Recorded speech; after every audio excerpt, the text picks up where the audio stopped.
At the family's New Year's Eve party, my name was listed as the Envious Old Woman. When I discovered who wrote it, I revealed a secret that had been kept for years. I wish I could say I was surprised. The truth is, I'd spent years ignoring the little jabs, the subtle exclusions, the conversations that stopped when I entered the room. But seeing it written down like that, the Envious Old Woman, right there on the gift exchange list, where everyone could see it, that was different. That was deliberate. My hands trembled as I stood in my son Thomas's elegant foyer, staring at the paper pinned to the corkboard where family announcements were usually posted. Around me, laughter and conversation flowed as relatives gathered for our annual New Year's Eve celebration, oblivious to the knife that had just been plunged into my heart. I checked the list again, hoping I'd misread. Thomas and Rachel, hosting. My sister-in-law Linda and her husband, my nieces with their families, and there, at the bottom, Rebecca, the Envious Old Woman. "Grandma, come see what I got for Christmas." My grandson Ethan pulled at my sleeve, his 7-year-old face bright with excitement. I forced a smile, swallowing down the lump in my throat. "In a minute, sweetheart. Grandma needs to fix something." I carefully unpinned the list, folded it, and slipped it into my pocket. Then I searched the room until I found my daughter-in-law Rachel, radiant in a silver cocktail dress, holding court with some of Thomas's colleagues from the law firm. Rachel had always been beautiful, the kind of effortless beauty that made other women feel somehow lesser just by standing next to her. But tonight, watching her laugh and toss her blonde hair over her shoulder, all I could see was cruelty. Thomas stood nearby, his hand resting possessively on the small of Rachel's back. My son, my only child, who once looked at me like I hung, the moon. Now he barely met my eyes. I approached slowly, waiting for a break in the conversation.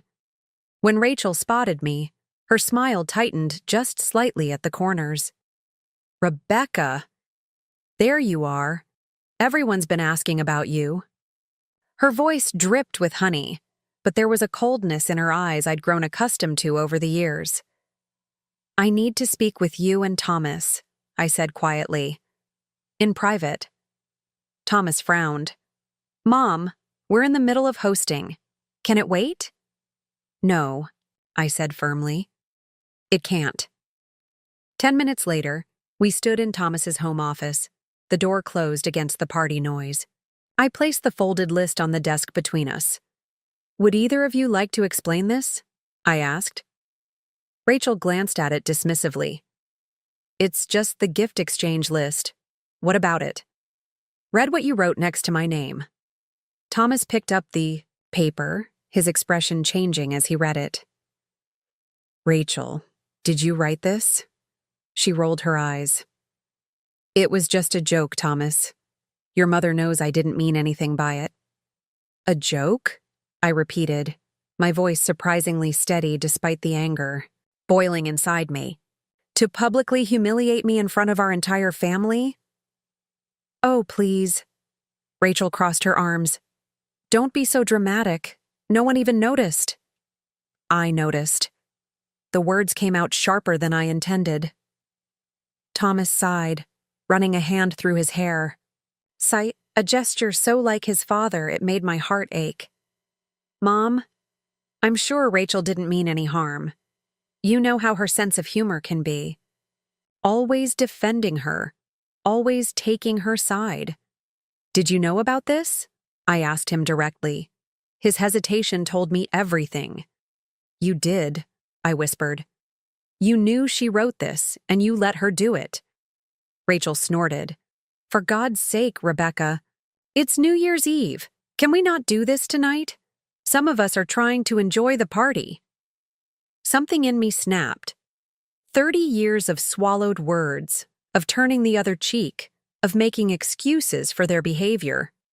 All of it culminated in this moment. "No, Rachel. We're doing this now." I turned to my son. "Thomas, I have put up with her disrespect for years.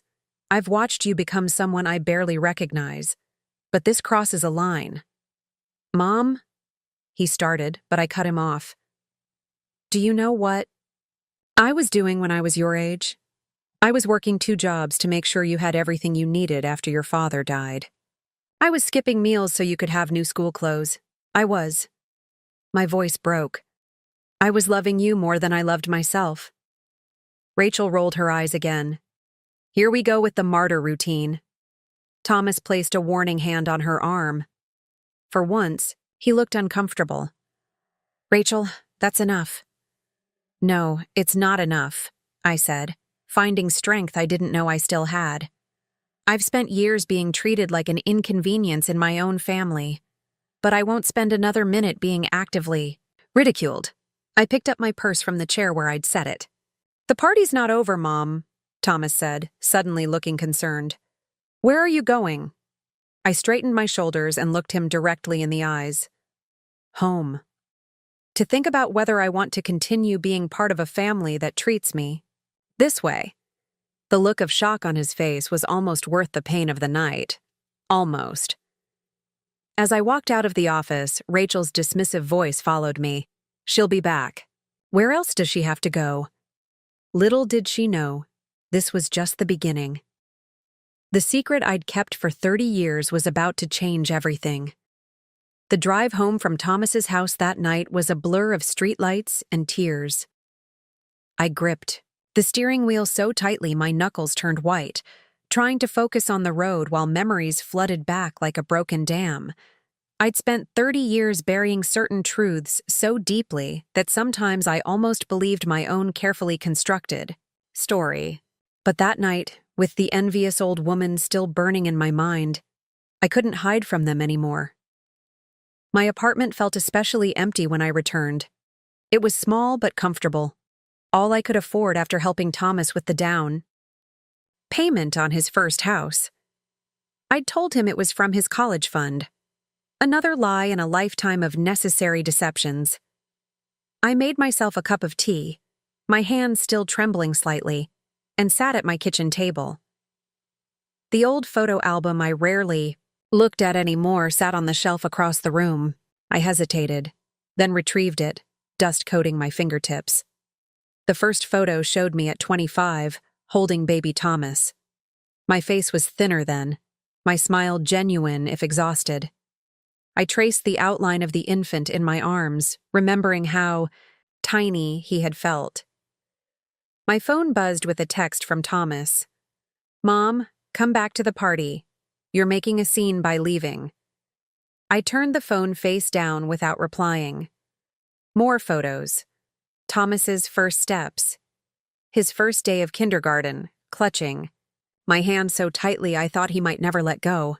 His high school graduation, where I'd worked overtime for months to buy him the watch he wanted. I'd done everything for that boy. After Richard died when Thomas was only 4, I became both mother and father. I took a second job cleaning offices, at night after my day shift at the hospital. I learned to fix leaky faucets and change flat tires. I helped with math homework I barely understood myself. I cheered at every soccer game, attended every parent-teacher conference, cooked every meal. And for what? So my son could stand by while his wife labeled me an envious old woman? I flipped forward in the album to more recent photos. Thomas's law school graduation. The strained smile on my face as I stood slightly apart from him in his cap and gown. The distance had already begun by then. Then came Rachel. They met at a colleague's wedding 6 years ago. Thomas was already establishing himself at the firm, and Rachel was a paralegal with ambitions. She was beautiful, intelligent, and charming when she wanted to be. Thomas was smitten immediately. I remember the first time he brought her to meet me. I'd spent all day cooking his favorite meal, hoping to make a good impression. Rachel had smiled politely, complimented my quaint apartment, and picked at her food. Throughout dinner, she'd steered the conversation toward Thomas's career, his potential, the future she clearly envisioned for them. I barely existed in that vision. After they left, Thomas called to say how much Rachel had liked me. I didn't. have the heart to tell him I'd seen the look of assessment in her eyes, calculating my worth and finding me wanting. The changes were subtle at first. Thomas called less frequently. Our Sunday dinners became monthly, then quarterly. When I visited their new house after they married, Rachel always had some project she needed Thomas's help with, leaving me alone in the living room with a cup of tea and the distinct feeling I was intruding. Then came the grandchildren. Ethan first, then little Sophia 2 years later. I'd hoped becoming a grandmother would bring me closer to Thomas again. But Rachel had other ideas. She controlled my access to the children with an iron fist disguised as velvet gloves. The children are napping, she'd say when I called to visit. Or, we're just so busy with activities this weekend. Or, they've been exposed to something at school, and we wouldn't want you to catch it at your age. Always plausible, always reasonable, always a lie.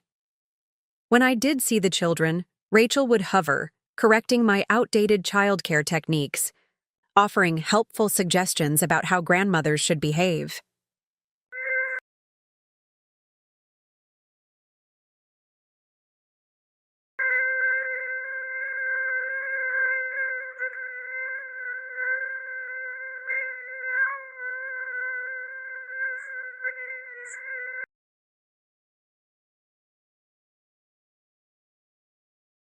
Had selected one that made me look washed out and matronly compared to her radiant beauty. The doorbell rang, startling me from my memories. I glanced at the clock, almost midnight. Who would be visiting at this hour on New Year's Eve? I opened the door to find Thomas standing there, his face flushed from the cold or from anger, I couldn't tell which. "Mom," he said, stepping inside without waiting for an invitation. "What were you thinking, leaving like that? Rachel is upset. The guests are asking questions." "Rachel is upset?" I cut him off, surprising both of us with the sharpness in my voice. "Your wife publicly humiliated me, and you're worried about her feelings?" Thomas sighed heavily, running his hand through his hair again. "Look, I know it was in poor taste, but it was just a joke. You know how Rachel gets when she's planning events. She gets carried away sometimes." This wasn't getting carried away, Thomas. This was deliberate cruelty. He had the grace to look uncomfortable. "Maybe you're right. I'll talk to her about it." "Like you've talked to her all the other times?" I asked quietly. "When she forgot to invite me to Sophia's birthday party? Or when she told Ethan I was too busy to attend his school play when I'd never even been told about it?" Thomas frowned. "That's not... She wouldn't..." "She would and she has," I said firmly. "For years. And you've let her." He stood silent for a moment, then checked his watch. "Look, it's nearly midnight. I need to get back to our guests. Can we talk about this tomorrow, when things are calmer?" I looked at my son, the boy I'd given everything for, the man who couldn't see what was right in front of him, and made a decision. "Yes," I said finally. "Tomorrow. There's something important I need to tell you anyway. Something I should have told you a long time ago." Thomas looked relieved, already edging toward the door. "Good. That's good. I'll come by in the afternoon, okay?" After he left, I returned to the photo album, flipping all the way back to the beginning, past Thomas's baby pictures to the ones I usually avoided looking at. The truth was there in those photographs, if anyone had ever looked closely enough. The answer to why I'd accepted Rachel's cruelty for so long. Why I'd endured being pushed aside, marginalized in my own family. Because Thomas wasn't really my son. And tomorrow, after 30 years of silence, I was finally going to tell him the truth. I barely slept that night. How could I, knowing what tomorrow would bring? 30 years of carefully constructed stories were about to crumble. I'd rehearsed this conversation in my mind countless times over the decades, but now that it was actually happening, no prepared speech seemed adequate. Morning came with pale winter sunlight streaming through my curtains. I made coffee and toast, but couldn't eat. My stomach was in knots as I waited for Thomas to arrive. At 10 minutes past 2, the doorbell rang. I took a deep breath before answering. Thomas stood there, looking tired. His eyes were slightly bloodshot, probably from staying up late at the party and then dealing with the aftermath of my departure. "Hi, Mom," he said, stepping inside. No hug, I noticed. There hadn't been many of those in recent years. "Would you like some coffee?" I asked, falling back on politeness to delay the inevitable. "No, thanks. I can't stay long. Rachel has a charity, luncheon at 4, and I promised to watch the kids." "Of course." Rachel's schedule always took priority. We sat in my small living room, an uncomfortable silence hanging between us. Thomas checked his phone twice before I'd even started speaking. "I need to show you something," I said finally, rising to retrieve a box from my bedroom closet. It was old, the cardboard worn at the edges from being moved from apartment to apartment over the years. I placed it on the coffee table between us. Thomas eyed it warily. "What's this about, Mom? If this is some kind of evidence you've been collecting." "About Rachel?" "It's not about Rachel," I interrupted. "It's about you, about where you come from." His brow furrowed. "Where I come from? I don't understand."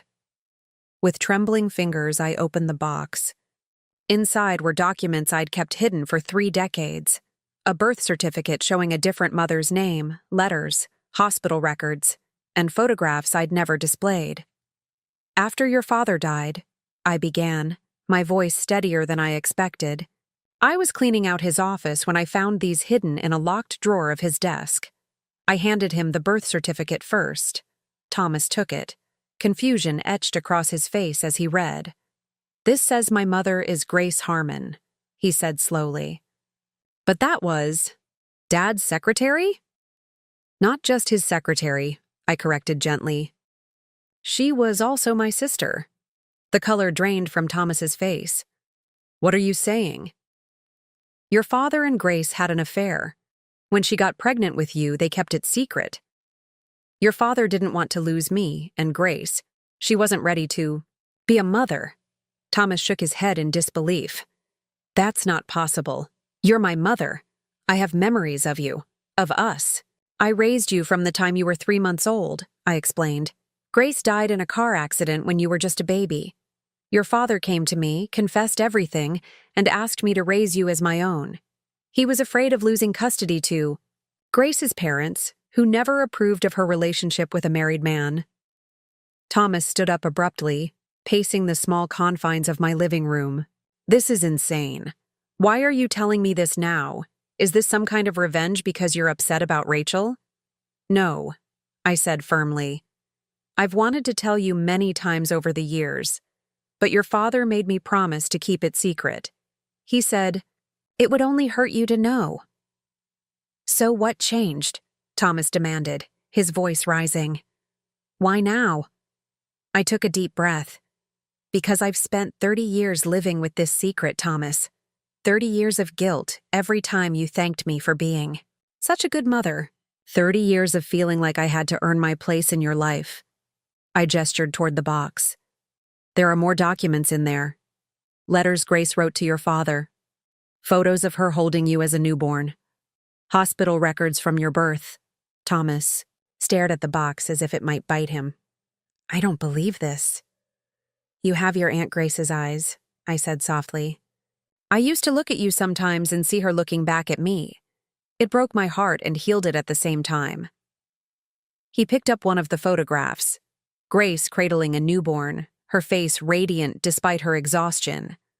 The resemblance between them was unmistakable now that he knew to look for it. "My whole life has been a lie," he whispered.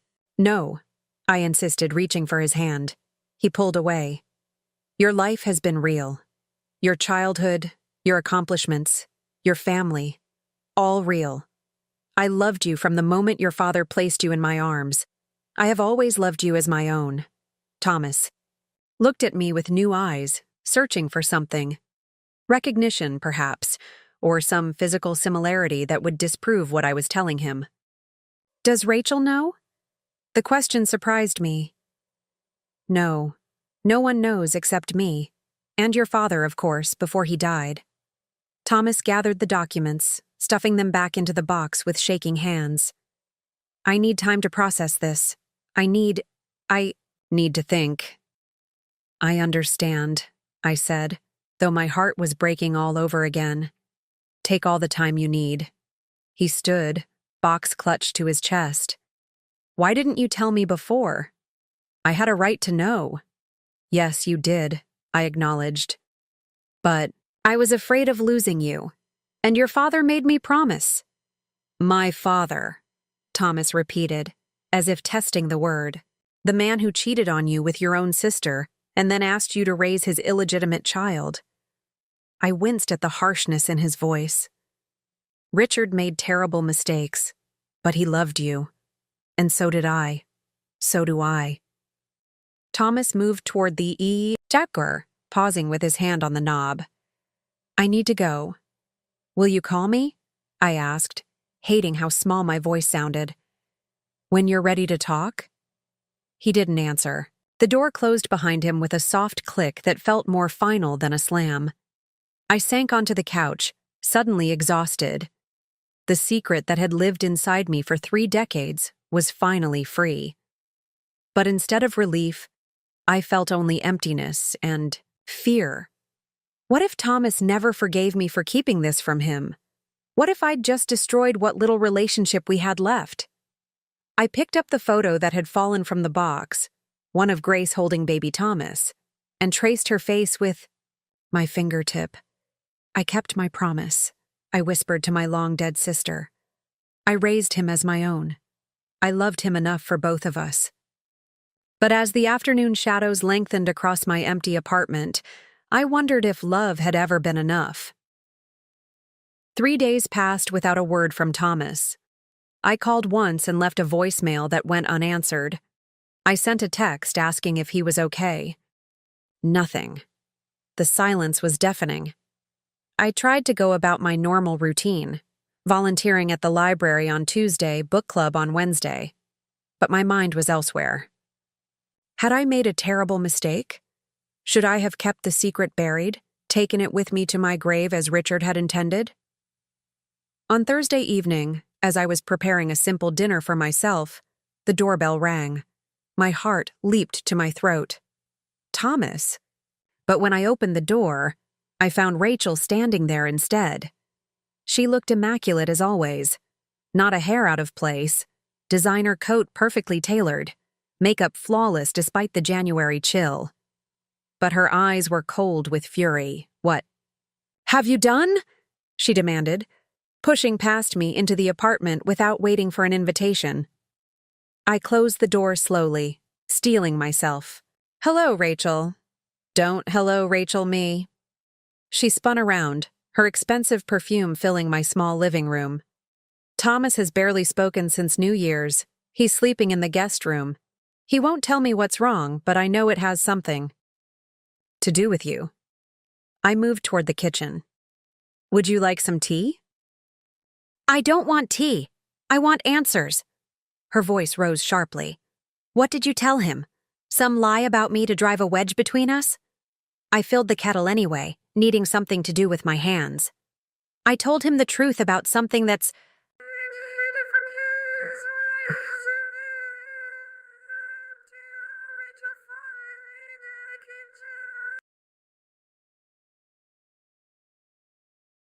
What truth? What are you talking about? I turned to face her. I don't think that's my place to tell you. If Thomas wants you to know, he'll share it. Her eyes narrowed. You spiteful old woman. You couldn't stand that we're happy, could you? You couldn't bear that Thomas has a life that doesn't revolve around you. The kettle whistled, and I turned away to silence it. This has nothing to do with you, Rachel. Though I won't pretend your treatment of me over the years has been anything but painful. Oh, here we go. She rolled her eyes dramatically. Poor Rebecca, the victim. It's always about you, isn't it? I poured hot water over a tea bag, watching the color seep out. Actually, it rarely is. That's rather the point. You know what your problem is? Rachel jabbed a manicured finger in my direction. You're jealous. You resent that Thomas chose me, that he values my opinion over yours. You hate that I'm the mother of his children, that I'm the center of his world now. I took a deep breath, then looked her directly in the eyes. No, Rachel. My problem is that you've systematically worked to isolate Thomas from me since the day you met him. My problem is that you've limited my access to my grandchildren. My problem is that you've treated me like an inconvenience rather than family. Her laugh was sharp, brittle. Is that what you told Thomas? Your paranoid delusions about me? I told him the truth about his birth, I said quietly. About his biological mother. Rachel's perfectly sculpted eyebrows drew together in confusion. What are you talking about? You're his mother. No. The word hung in the air between us. I'm his aunt, his father's wife, but not his biological mother. Rachel stared at me, momentarily speechless. I could almost see her mind working, reassessing everything she thought she knew. You're lying, she finally said, but there was uncertainty in her voice now. I have the birth certificate, hospital records, photos. Thomas has them now. Rachel sank into one of my kitchen chairs, her composure cracking for the first time since I'd known her. That's what he's been looking at, she murmured, almost to herself. He's been locked in his office with some old box. I sat across from her, cradling my tea. I raised him as my own after his mother, my sister, died. No one knew except his father and me. Why tell him now? Rachel asked, her voice quieter. After all these years? I considered my answer carefully. Partly because of the name tag at the party, I admitted. It was a breaking point for me, but mostly because he deserves to know the truth. I've carried this secret for too long. Rachel was silent for a long moment. When she spoke again, her voice had regained some of its usual cutting edge. So this is your revenge? For all the perceived slights over the years? Drop a bomb that destroys his sense of identity? It wasn't about revenge, I insisted, though a small, honest part of me wondered if that was entirely true. Had I wanted to shake Thomas's world, to make him question everything, including his relationship with Rachel? Wasn't it? Rachel stood, smoothing her coat. You claim I've tried to separate Thomas from you? Well, congratulations. You might have just done that job yourself. The words stung because they echoed my own fears. That wasn't my intention. Intentions don't matter, Rachel snapped. Results do. And right now, my husband is questioning his entire life because you decided your feelings were more important than his well-being. Before I could respond, the door to my apartment opened. We both turned to see Thomas standing there, key in hand, the spare I'd given him years ago that he so rarely used. His eyes moved from me to Rachel, surprise and then anger crossing his face. What are you doing here? He asked his wife. Rachel immediately softened her posture, her voice taking on a gentler tone I'd never heard her use with me. I was worried about you.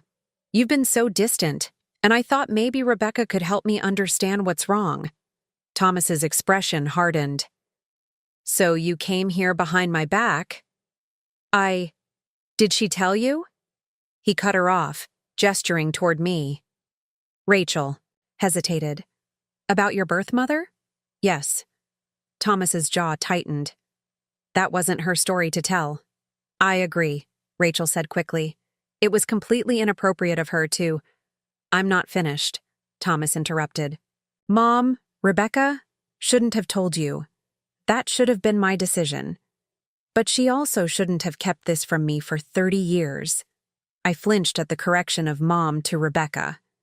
Everyone has been lying to me, Thomas continued, his voice rising. My whole life is built on lies. That's not true, I began, but Thomas cut me off with a sharp gesture.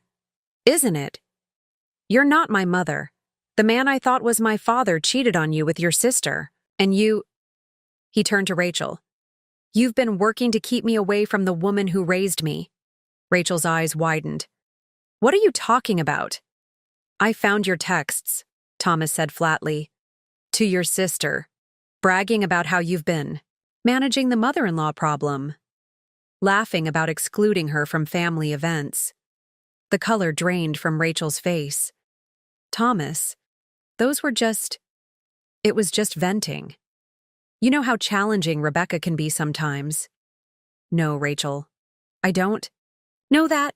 Thomas's voice was cold. What I do know is that I've been blind to a lot of things. He turned to me. I need more time.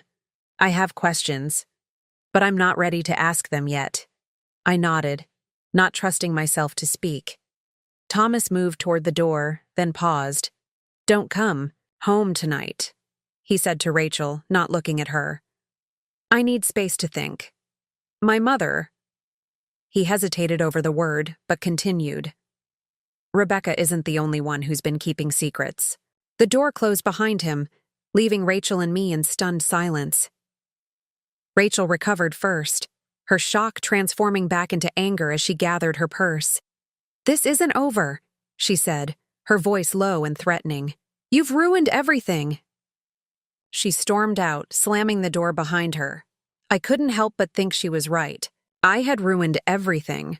Our fragile family balance, Thomas's sense of self, perhaps even his marriage. But for the first time in years, I'd spoken my truth. And despite the pain, despite the chaos that would surely follow, I couldn't bring myself to regret it. The weeks that followed were some of the loneliest of my life. Thomas retreated into silence, and I respected his need for space, though every day without contact felt like a physical ache. I'd check my phone constantly, hoping for a message that never came.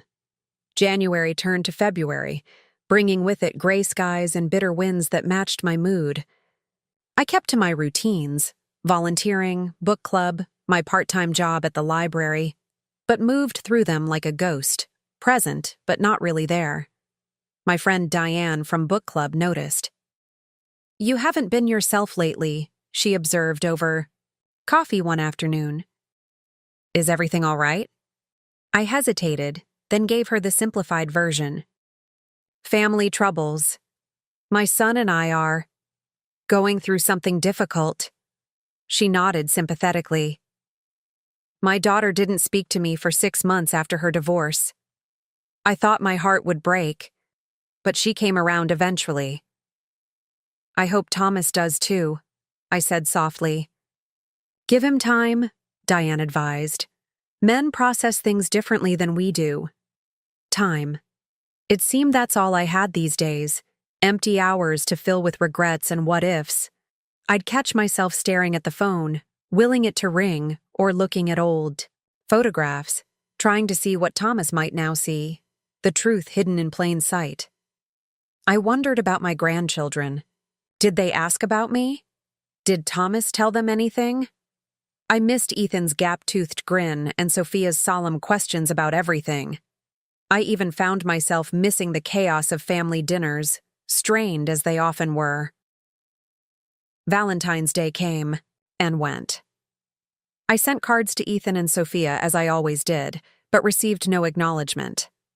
I wondered if Rachel had intercepted them. Then, on a rainy Wednesday in late February, the doorbell rang. I opened it to find Thomas standing there, soaked from the downpour, his expression unreadable. May I come in? He asked formally, as if he were a stranger and not the boy I'd raised. Of course. I stepped aside, my heart racing. Let me get you a towel. When I returned, he was standing exactly where I'd left him, water dripping onto my welcome mat. He took the towel with a murmured thanks and patted his face dry. I've been doing some research, he said without preamble. I found some of Grace's old friends. They confirmed your story. I nodded, not trusting myself to speak. I also found her parents. My grandparents, I guess. They're still alive, living in Arizona. The Harmons, I said softly. Did you contact them? Thomas shook his head. Not yet. I wanted to talk to you first. I gestured toward the living room. Please sit. Would you like some tea? Or something stronger? He almost smiled. Tea is fine.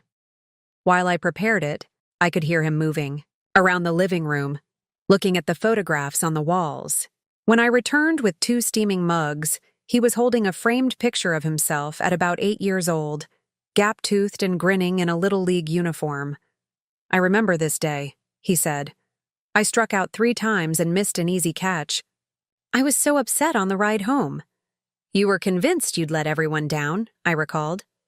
I took you for ice cream and told you, baseball is just a game, but character is forever, he finished.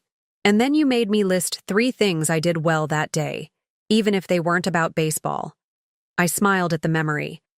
You said, you'd been a good sport. You'd encouraged your teammates, and you'd remembered to thank the coach even though you were disappointed. Thomas set the photo down carefully. That was real. That moment. You being my mother. Yes, I agreed.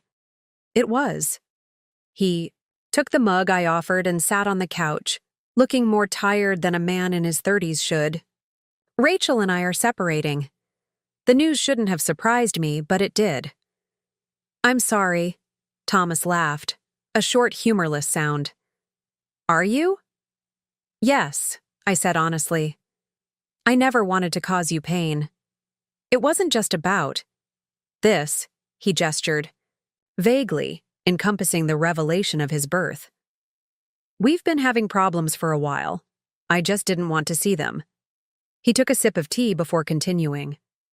After I found out about my birth, I started questioning everything, including how Rachel treats you. I saw the texts. I heard how she talks about you when you're not around. I remembered all the times she forgot to invite you to things or scheduled visits when I wouldn't be home.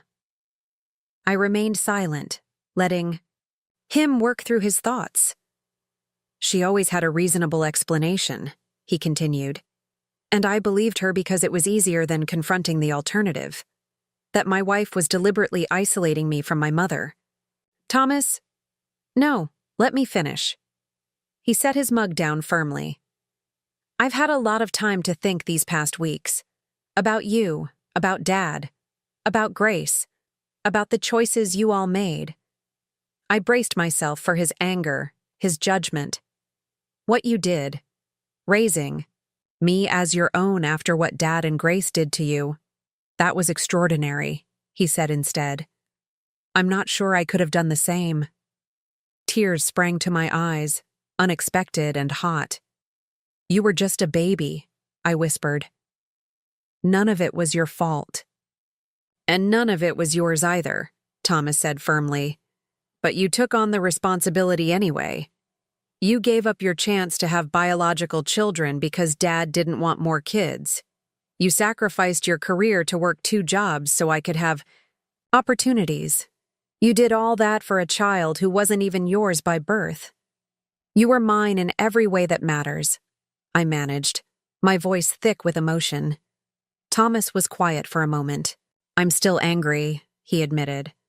At Dad for his betrayal. At Grace for leaving you to clean up her mess, even though I know her death wasn't her choice. At you for not telling me sooner. I understand, I said softly. You have every right to be angry.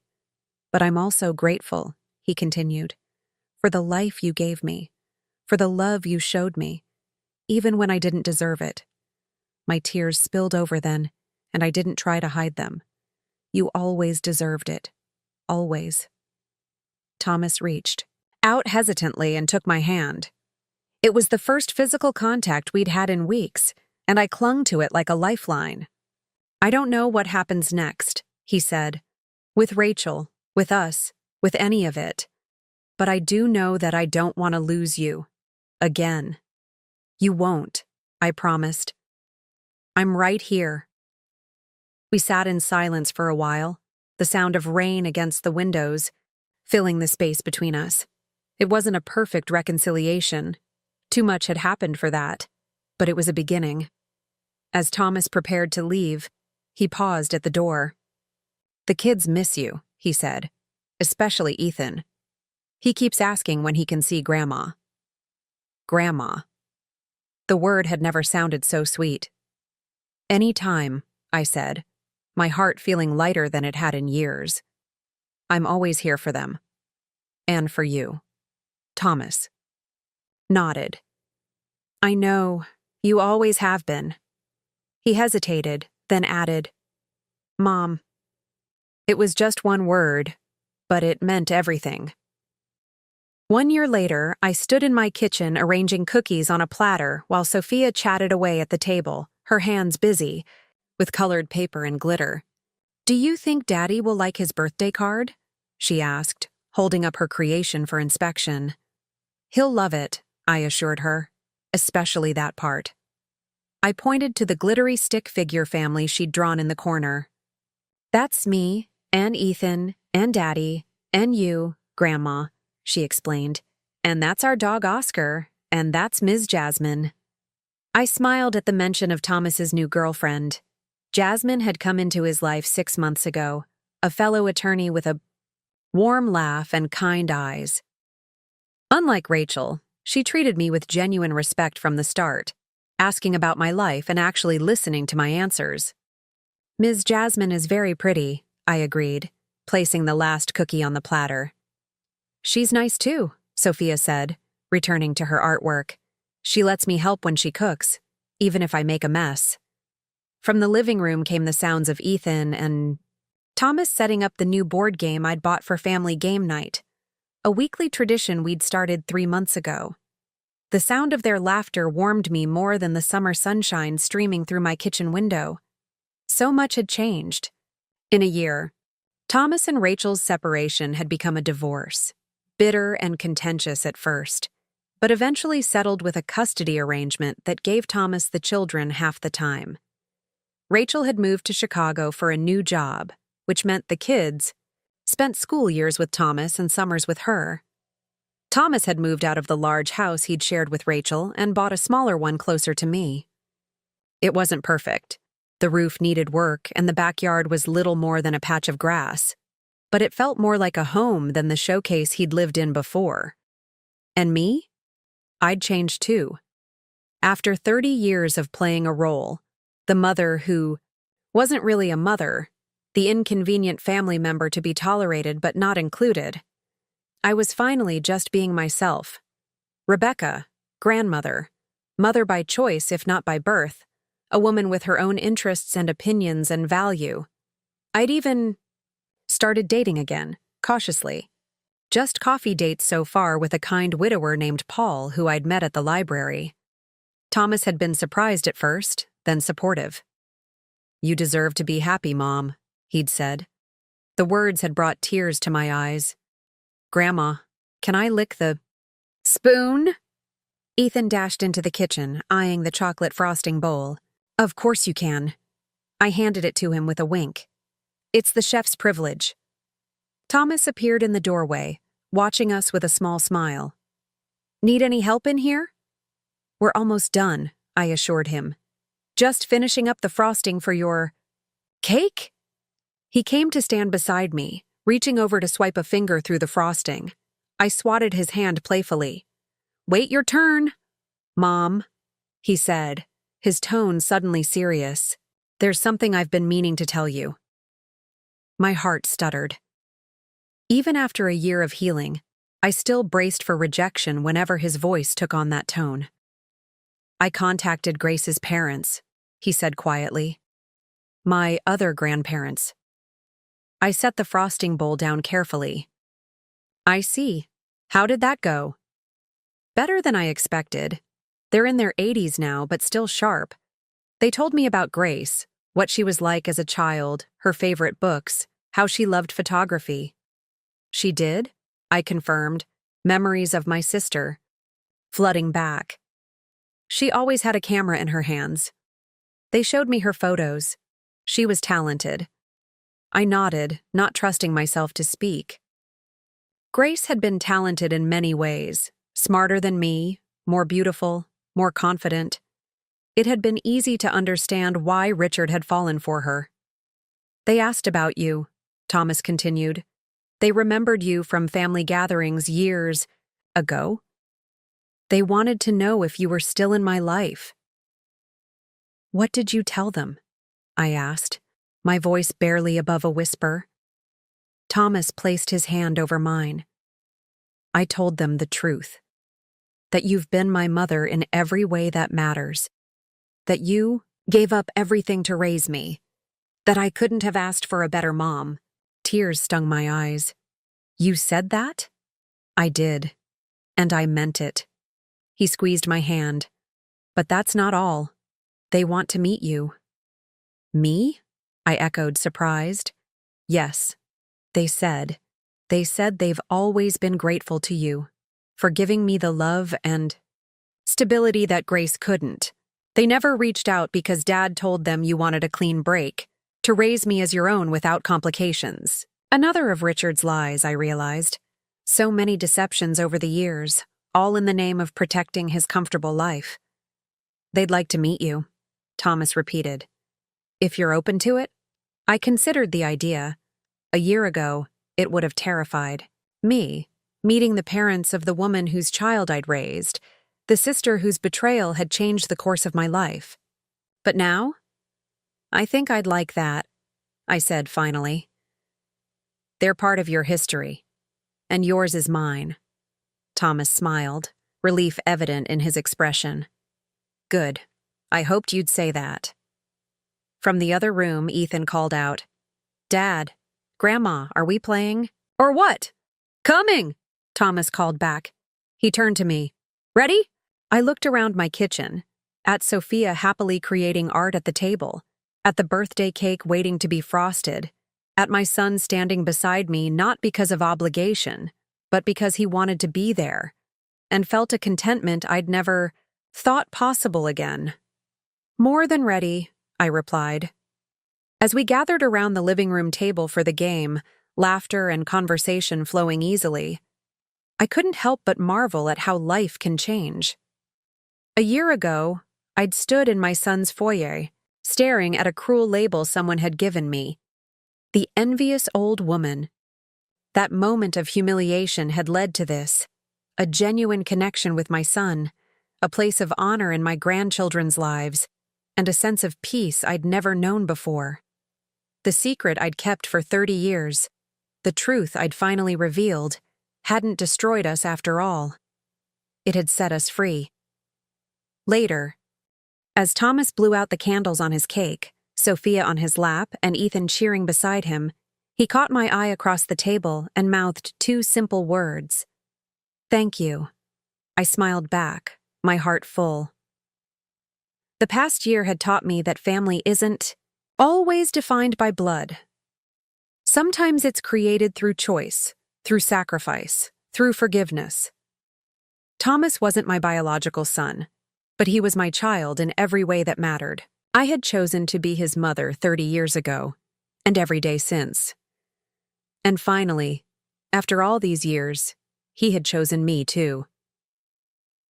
As Jasmine helped slice the cake, chatting easily with me about a book we'd both read, I felt the last pieces of my old life, the pretense, the fear, the silent suffering fall away completely.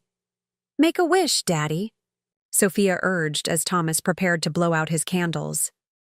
Thomas looked around the table, his gaze lingering on each of us before returning to me.